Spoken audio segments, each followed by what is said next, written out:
भगवान की गजपंथा पावन तीर्थ क्षेत्र की आज देखिए बहुत बड़ा दिन है।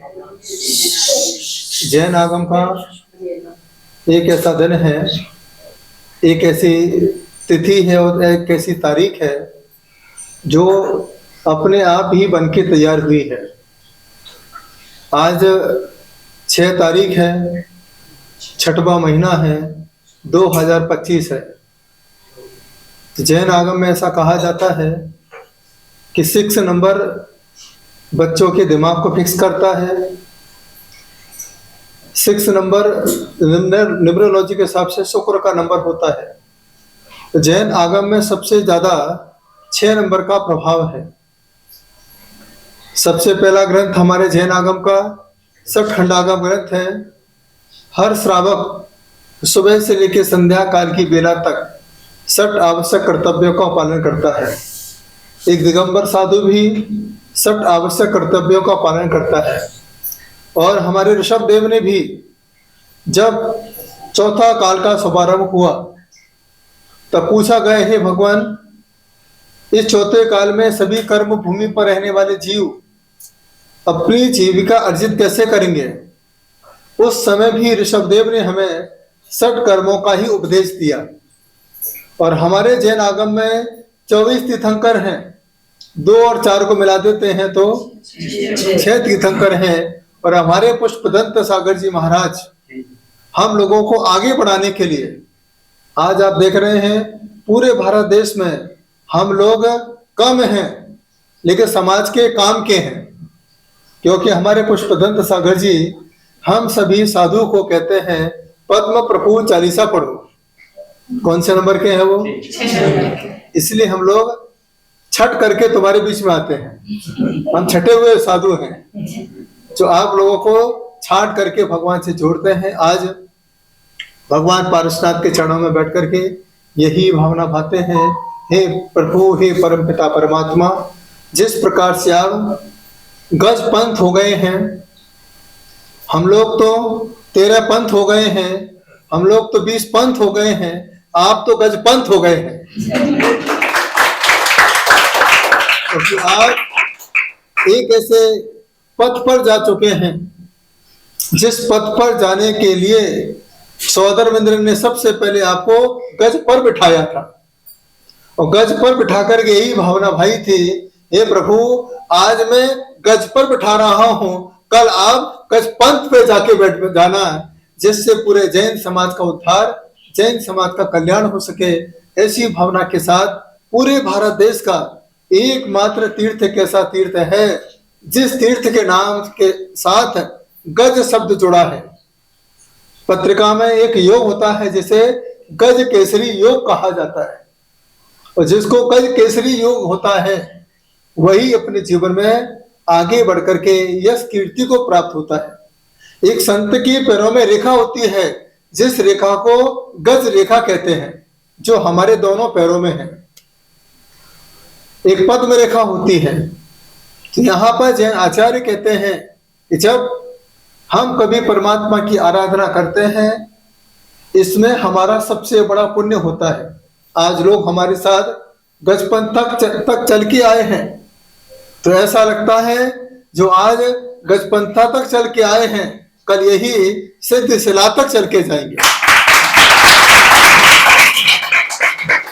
क्योंकि ऐसा कहा जाता है पूत के लक्षण पालने में दिखाई देते हैं और भक्त के लक्षण पद यात्रा में दिखाई देते हैं। जिस यात्रा पर चलता है वह उसके लक्षण है, क्योंकि वह अपने जीवन में आगे कहां तक चलना चाहता है। संसार के रास्ते जब दक्षिण में जाते हैं तो समुद्र के आगे खत्म हो जाते हैं, समुद्र तक खत्म हो जाते हैं। उत्तर तक जाते हैं तो पर्वत के आगे खत्म हो जाते हैं। लेकिन जैन आचार्य कहते हैं जो जैन मार्ग पर चलता है उसके रास्ते कभी खत्म नहीं होते हैं, उसके रास्ते सिद्ध शिला पर जाते हैं, तभी जाकर के रुकते हैं। तो हमारा सौभाग्य है, पुण्य है कि आज हम साक्षात पारसनाथ भगवान के चरणों में यही भावना करते हैं, यही प्रार्थना करते हैं, हे प्रभु पारसनाथ, आपका ऐसा नाम है कि सारी दुनिया में आपका नाम लिया जाता है। हिंदू आपको शिव नाम से पुकारता है, क्योंकि शिव जी के ऊपर भी सर्प है, हे प्रभु पारसनाथ आपके ऊपर भी सर्प है। यह सर्प इस बात का संदेश देता है, यह संदेश देता है, यही बात कहता है, हे पारसनाथ भगवान जिस प्रकार से आपके ऊपर यह सर्प नहीं है, ये भक्तों के लिए छत्र छाया का काम करता है। बाकी के भगवान पर छत्र लगाना पड़ता है, लेकिन हे भगवान आपके ऊपर तो आपके समय से ही ये छत्र लगा हुआ है। जो आपकी छत्र छाया में रहता है उसके जीवन में कभी कोई तकलीफ नहीं आती है। ये आपकी छत्र छाया का सबसे बड़ा प्रभाव होता है। पंचम काल है, हर तीर्थंकरों में एक एक यक्ष यक्षिणी होते हैं, लेकिन आज पंचम काल में सबसे ज्यादा पद्मावती को याद किया जाता है। सबसे ज्यादा हम लोग पद्मावती माता और उन्हें उनके धड़ेंद्र को याद करते हैं, क्योंकि यहाँ पर दोनों की प्रतिकृति हमको देखने को मिला करती है। जब हम तुमसे लागे लगन पढ़ते हैं तो यहाँ पर भी पढ़ते हैं, इंद्र और धड़ेंद्र भी आए, देवी पद्मावती मंगल गाय। तो आज ऐसा मंगल गान अपन लोग गजपंथा के पावन स्थल पर कर रहे हैं। अभी महाकुंभ आने वाला है। महाकुंभ के पहले इस बालिका के हाथ में महाकुंभ है। ये पुण्य है, सौभाग्य का क्षण है, क्योंकि यदि कोई कन्या अपने हाथ में कुंभ ले ले, इसे जैन आगम में मंगल माना जाता है, मंगल का प्रतीक होता है। जब साधु आते हैं तो हम मंगल कलश लेके खड़े होते हैं। यहाँ पर भगवान बैठे हैं तो कन्या अगर मंगल कुंभ लेके खड़ी है, इससे यही साबित होने वाला है अब जैन समाज का मंगल ही मंगल होने वाला है।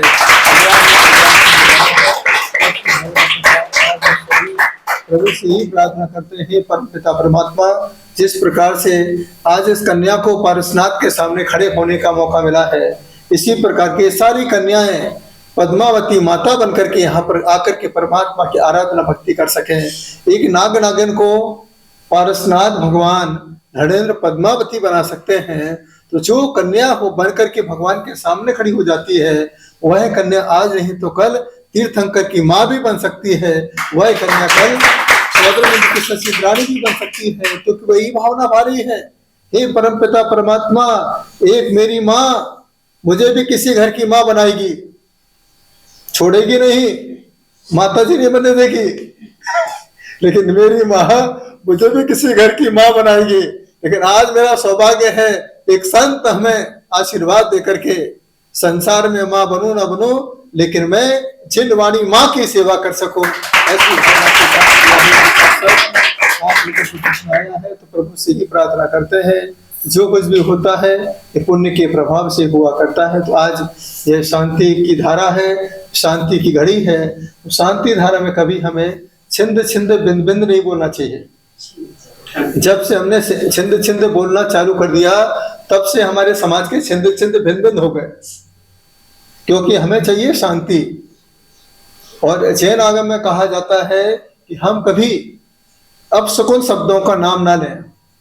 जैसे भोजन करो, खाना खाना मत बोला करो। खाना वो बोलते हैं जो खान होते हैं, वो खाना बोलते हैं। जो जैन होते हैं वो जीवन बोलते हैं, भोजन बोलते हैं। साधु चौके में आते हैं तो उसे हम आहार कहते हैं, ऐसा नहीं कहते हैं साधु भोजन कर लो। तो जैसे जो जानवर होते हैं उनको खाना होता है, इंसान होते हैं उसको भोजन होता है, जो साधु होते हैं उन्हें आहार होता है। आपको किस लाइन में जाना है वो आपका सब्जेक्ट है। खाना वाले में जाना है तो जाओ, भोजन में जाना है वो जाओ, आहार में जाना है वो आप जाइए। शब्दों का जीवन पर बड़ा प्रभाव पड़ता है। शब्दों से ही भूख लगती है। बच्चों को बोल दो बेटा आज रसगुल्ले बने हैं, अपने आप भूख लग जाती है।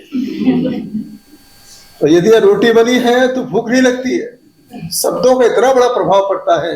इसे जैन आचार्य कहते हैं, तोल मूल के बोल, हित मित प्रिय वचनों का उपयोग हमें सबसे ज्यादा करना चाहिए, तभी जाकर के हमारी आत्मा का कल्याण हो सकता है। तो कैसा पावन अवसर है। शब्दों को भी अपन ऐसे बोले जैसे सब्जी बना दो, बनाना शब्द है, उसको छिंद छिंद बिंद बिंद करना शब्द नहीं है। छिंद छिंद बिंद बिंद करने का मतलब क्या है? काट लो, उसको मार दो, हटा दो, ऐसा नहीं करना चाहिए। जैन आगम में शांति शब्द है। कौन सा शब्द है? अभी कौन सी धारा कर रहे हैं हम लोग? शांति धारा में कौन सी शब्द होना चाहिए? शांति शब्द होना चाहिए। ये शांति धारा में कौन सा शब्द बोल रहे हैं? छिंद छिंद बिंद बिंद। लोग कहीं धारा शांति है, लेकिन बोल क्या रहे हैं? जब कोरोना आया था तो कोरोना के समय क्या बोला गया कि कोरोना शांत हो गया। ऐसा तो नहीं बोला कोरोना छिंद छिंद बिंद बिंद हो गया। तो सोचिए, विचार करिए, किसी को गुस्सा आता है तो क्या बोलते हैं? भैया शांत हो जाओ। यहाँ पर शांति धर्म क्या बोल रहे हैं? क्रोध मारिम छिंद छिंद बिंद बिंद। अरे वाह, जैन धर्म कहां से आ गया? लेकिन कभी पूछते ही नहीं हम लोग श्रावक कि भैया आप बोलते क्यों महाराज जी, बताइए ये छिंद छिंद बिंद क्यों बोलना चाहिए? तो कहने का अर्थ जैन आचार्य कहते हैं कि हम लोग जब पहले भट्टारकों का समय था तो वहां पर 5 प्रकार की विद्याओं का उपयोग भट्टारक करते हैं। आकर संपदा विद्य मुक्ति श्रेयोगसताम उच्चाट विद्याम चतुर्विद्वां विद्वेष मात्मनि सम स्तंभम दुर्गमनम प्रेत मोह समोहनम पायत पंच नमस्काराक्षम साराधना देवता। 5 प्रकार की विद्या होती है। विद्या का नाम मारण विद्या है, उच्चाटन विद्या है, सम्मोहन विद्या है और वशीकरण विद्या है। तो भट्टारक मारण विद्या के समय छिंद छिंद बिंद बिंद का उपयोग करते थे। अब हम लोग जैन लोग हैं, अब हम लोग कहते हैं शांतिम शांतिम। अब कोई भी व्यक्ति गुस्सा करता है तो कहते भैया शांत हो जाओ, और कोई व्यक्ति समय होता है तो ऊपर चला जाता है तो क्या कहते? फलानी चंद जी। ऐसा तो नहीं बोले फलानी चंद जी छिंद छिंद बिंद बिंद हो गए। ऐसे ही शांति के 2 शब्द हैं। शांति के कितने शब्द हैं? 2 शब्द हैं। यहाँ यदि कोई जीव है, अगर वो जीव का घात भी हो गया तो क्या होते हैं? यह जीव क्या हो गया? शांत हो गया। ऐसा तो नहीं बोलते जीव क्या हो गया? छिंद छिंद बिंद बिंद हो गया। तो यहाँ पर पत्र मारिम का अर्थ क्या है? पत्र के संपर्क में जो जीव हैं उनको भी शांति की प्राप्ति हो, वो छिंद छिंद बिंद ना हो। उनको ही आत्मा में भी जो मंत्र पढ़े जा रहे हैं, इन मंत्रों के साथ वह जीव भी किसको प्राप्त हो जाए? सुख शांति को प्राप्त हो जाए। ऐसी भावना के साथ यहाँ पर शांति धारा होगी। आप भावना भाए, दोनों हाथ जोड़ करके यही भावना भाए। जैसे राष्ट्रीय गीत में हम लोग सावधान हो जाते हैं, ऐसे ही यहाँ पर अपने भगवान को देखते देखते सावधान हो जाएं। ये भगवान मैं कब सावधान होऊंगा? आंखें भी मेरी चंचल है, आपको देख नहीं पाता हूँ। कोई आ जाता है, घंटी की आवाज सुनाई देती है, बस हमें आपकी आवाज सुनाए। ऐसी भावना के साथ भगवान को देखिए। बहुत सुंदर मूर्ति है। गजपंथ पारसनाथ भगवान बहुत प्रभावशाली भगवान पारसनाथ हैं। पूरे भारत देश के पारसनाथ भगवान उत्तरमुखी होंगे, पूर्वमुखी होंगे। पूरे दुनिया का एकमात्र पारसनाथ गजपंथ के हैं जो दक्षिण मुखी पारसनाथ भगवान है। एक ही बात कहते हैं, चिंता मत करो, जब तुम्हें दक्षिणा की आवश्यकता पड़े, दक्षिण वाले पारसनाथ तुम्हारी इच्छाओं की अपने आप पूर्ति करते रहे। इच्छा पूर्ति पारसनाथ ही है। तो पारसनाथ भगवान का इतना बड़ा चमत्कार हर कोई चढ़ के नहीं आ पाता है, वही चढ़ के आ पाता है जिसको पारसनाथ भगवान चढ़ा करके लेके आते हैं। आइए अपने हाथ जोड़िए।